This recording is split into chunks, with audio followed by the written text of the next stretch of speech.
வணக்கம். மாநில செய்திகள் வாசிப்பவர் ரெங்கநாதன்.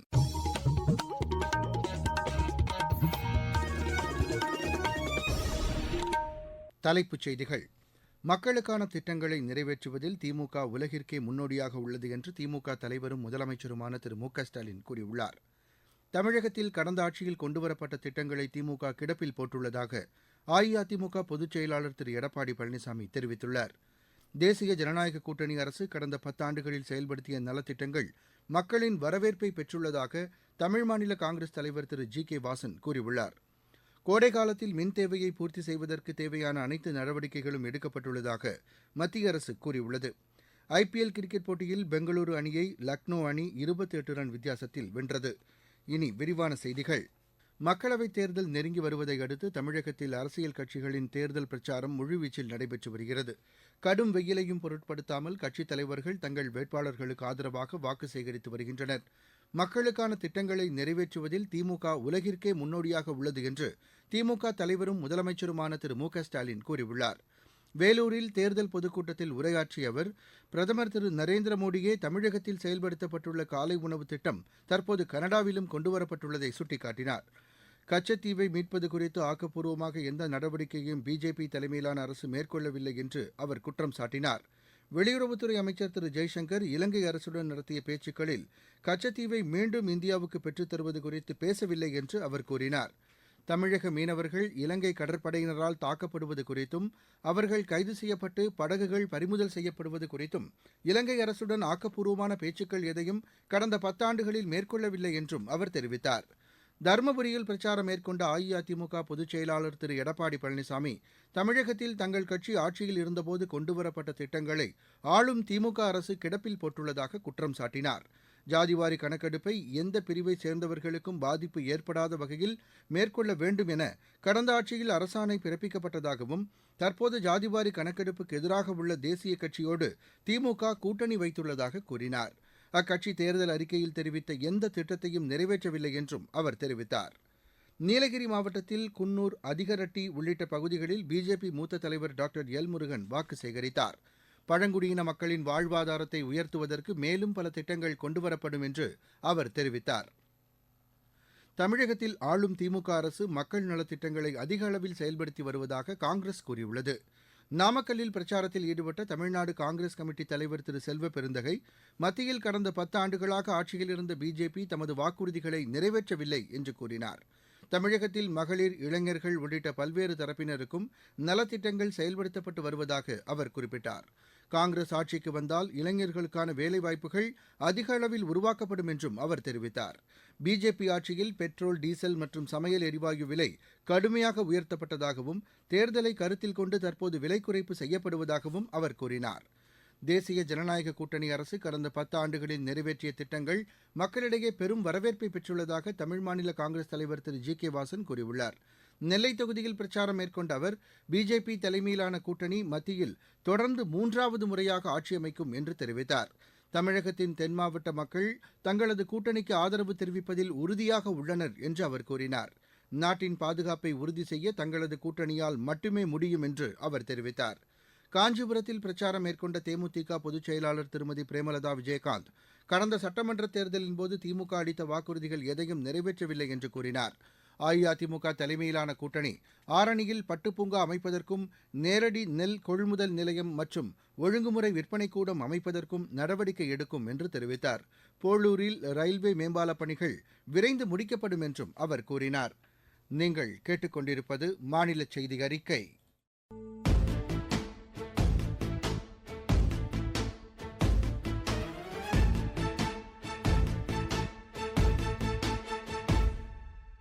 உரிமை கீதம் முழங்கிடு, நீ உலகம் போற்ற எழுந்திடு, உன் கைவிரல் தீட்டும் காவியம் ஒன்றை வரைந்திடு.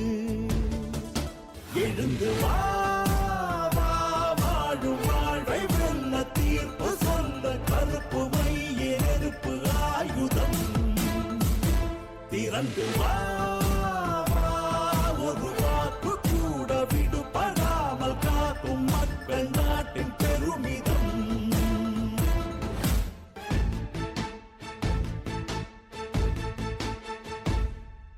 மக்களவைத் தேர்தலை ஒட்டி பல்வேறு தொகுதிகளை பற்றி அறிந்து கொள்ளும் தொகுதி அலசல் தொகுப்பில் அரக்கோணம் மக்களவைத் தொகுதி குறித்து எமது செய்தியாளர் தரும் தகவல். அரக்கோணம் பாராளுமன்ற தொகுதியில் ராணிப்பேட்டை, ஆற்காடு, சோளிங்கர், அரக்கோணம், திருத்தணி, காட்பாடி ஆகிய 6 சட்டமன்ற தொகுதிகள் உள்ளன. இதில் 7,56,194 ஆண் வாக்காளர்களும் 7,97,632 பெண் வாக்காளர்களும், மூன்றாம் பாலினத்தவர்கள் 163 என மொத்தமாக 15,53,989 வாக்காளர்கள் உள்ளனர்.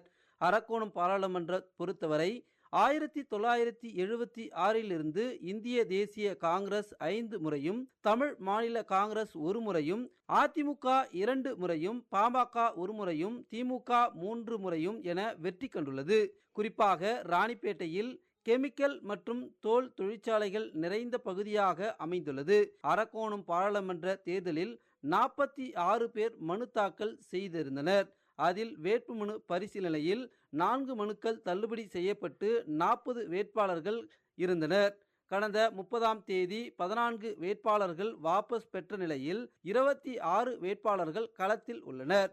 இதில் திமுக வேட்பாளர் ஜெகத் ரட்சகன், அதிமுக கட்சியின் வேட்பாளர் எல். விஜயன், தேசிய ஜனநாயக கூட்டணியின் சார்பில் போட்டியிடும் பாமக வேட்பாளர் வழக்கறிஞர் கே. பாலு ஆகியோர் களத்தில் உள்ளனர்.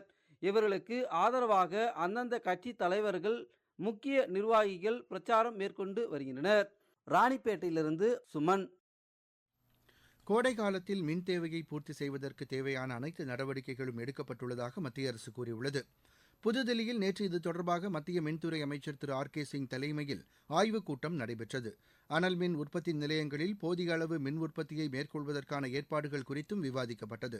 தனியார் மின் உற்பத்தி நிறுவனங்களிடமிருந்து மின்சாரத்தை பெறுவது குறித்தும், தற்போது பயன்படுத்தப்படாமல் உள்ள 5.2 கிகாவாட் மின் உற்பத்தி திட்டங்களை செயல்பாட்டிற்கு கொண்டு வருவது குறித்தும் இந்த கூட்டத்தில் விவாதிக்கப்பட்டது. இந்த கோடை காலத்தில் இயல்பு நிலையை விட அதிக அளவு வெப்பத்தின் தாக்கம் இருக்கும் என இந்திய வானிலை ஆய்வுத்துறை தெரிவித்துள்ளதை அடுத்து மின் தேவையை பூர்த்தி செய்வதற்கான நடவடிக்கைகளை மத்திய மின்துறை அமைச்சகம் மேற்கொண்டுள்ளது. இருவரிச் செய்திகள்.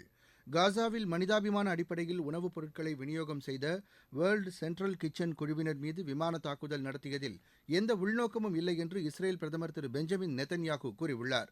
எகிப்து நாட்டின் அதிபராக திரு அப்துல் ஃபதே அல் சிசி 3வது முறையாக நேற்று மீண்டும் பதவியேற்றார். எல்லை பாதுகாப்பு படையின் கலை மற்றும் கைவினைப் பொருட்கள் கண்காட்சி நேற்று புதுதில்லியில் தொடங்கியது. தில்லி முதலமைச்சர் திரு அரவிந்த் கெஜ்ரிவால் கைது செய்யப்பட்டதில் அனைத்து சட்ட நடைமுறைகளும் பின்பற்றப்பட்டதாக அமலாக்கப் பிரிவு நேற்று தில்லி நீதிமன்றத்தில் தெரிவித்தது. மத்திய பிரதேச மாநிலம் பாலகாட் மாவட்டத்தில் காவல்துறையினர் மேற்கொண்ட தேடுதல் நடவடிக்கையின் போது 2 நக்சலைட்டுகள் கொல்லப்பட்டனர். மதுரையில் நடைபெற்ற வாக்காளர் விழிப்புணர்வு நிகழ்ச்சியில் 1500க்கும் மேற்பட்ட மகளிர் சுய உதவிக்குழு உறுப்பினர்கள் பங்கேற்றனர். தேர்தலில் 100% வாக்களிப்பதன் அவசியத்தை வலியுறுத்தும் வகையில் சென்னை ஆர்.கே. நகர் சட்டமன்ற தொகுதிக்குட்பட்ட பகுதிகளில் வீடுகளுக்கு வழங்கப்படும் சிலிண்டர்களில் விழிப்புணர்வு ஸ்டிக்கர் ஒட்டப்பட்டது. கள்ளக்குறிச்சி மாவட்ட ஆட்சியர் வளாகத்தில் தேர்தலில் 100% வாக்களிப்பதை வலியுறுத்தும் விதமாக ஆட்டோக்களில் ஸ்டிக்கர் ஒட்டி விழிப்புணர்வு ஏற்படுத்தும் ஆட்டோ வாகன பேரணி நேற்று நடைபெற்றது. விருதுநகர் அருகே தேர்தல் பறக்கும் படையினர் நடத்திய வாகன சோதனையின் போது உரிய ஆவணமின்றி எடுத்துச் செல்லப்பட்ட சுமார் 7 கோடி ரூபாய் மதிப்பிலான தங்க நகைகளை பறிமுதல் செய்தனர். நீலகிரி மாவட்டம் உதகையில் 3 மாதத்திற்கு பின் நேற்று பெய்த திடீர் மழை காரணமாக அங்கு குளிர்ச்சியான சூழல் நிலவியது. விளையாட்டுச் செய்திகள். ஐபிஎல் கிரிக்கெட் போட்டியில் நேற்று நடைபெற்ற பெங்களூரு அணிக்கு எதிரான ஆட்டத்தில் லக்னோ அணி 28 ரன் வித்தியாசத்தில் வெற்றி பெற்றது. பெங்களூருவில் நடைபெற்ற இப்போட்டியில் முதலில் பேட் செய்த லக்னோ அணி நிர்ணயிக்கப்பட்ட 20 ஓவரில் 5 விக்கெட் இழப்பிற்கு 181 ரன் எடுத்தது. 182 ரன் எடுத்தால் வெற்றி என்ற இலக்குடன் களமிறங்கிய பெங்களூரு அணி 19.4 ஓவரில் அனைத்து விக்கெட்டுகளையும் இழந்து 153 ரன் மட்டுமே எடுத்து தோல்வியடைந்தது. இன்று விசாகப்பட்டினத்தில் நடைபெறவுள்ள போட்டியில் தில்லி, கொல்கத்தா அணிகள் மோதுகின்றன. ஐஎஸ்எல் கால்பந்து போட்டியில் நேற்று புவனேஸ்வரில் நடைபெற்ற ஆட்டத்தில் ஒடிசா அணி 3-1 என்ற கோல் கணக்கில் பஞ்சாப் அணியை வென்றது. இன்று கொச்சியில் நடைபெறவுள்ள ஆட்டத்தில் கேரளா அணி ஈஸ்ட் பெங்கால் அணியை எதிர்கொள்கிறது. மீண்டும் தலைப்புச் செய்திகள். மக்களுக்கான திட்டங்களை நிறைவேற்றுவதில் திமுக உலகிற்கே முன்னோடியாக உள்ளது என்று திமுக தலைவரும் முதலமைச்சருமான திரு மு க ஸ்டாலின் கூறியுள்ளார். தமிழகத்தில் கடந்த ஆட்சியில் கொண்டுவரப்பட்ட திட்டங்களை திமுக கிடப்பில் போட்டுள்ளதாக அஇஅதிமுக பொதுச் செயலாளர் திரு எடப்பாடி பழனிசாமி தெரிவித்துள்ளார். தேசிய ஜனநாயக கூட்டணி அரசு கடந்த 10 ஆண்டுகளில் செயல்படுத்திய நலத்திட்டங்கள் மக்களின் வரவேற்பை பெற்றுள்ளதாக தமிழ் மாநில காங்கிரஸ் தலைவர் திரு ஜி.கே. வாசன் கூறியுள்ளார். கோடை காலத்தில் மின் தேவையை பூர்த்தி செய்வதற்கு தேவையான அனைத்து நடவடிக்கைகளும் எடுக்கப்பட்டுள்ளதாக மத்திய அரசு கூறியுள்ளது. ஐபிஎல் கிரிக்கெட் போட்டியில் பெங்களூரு அணியை லக்னோ அணி 28 ரன் வித்தியாசத்தில் வென்றது. இத்துடன் இந்த செய்தி அறிக்கை நிறைவடைந்தது.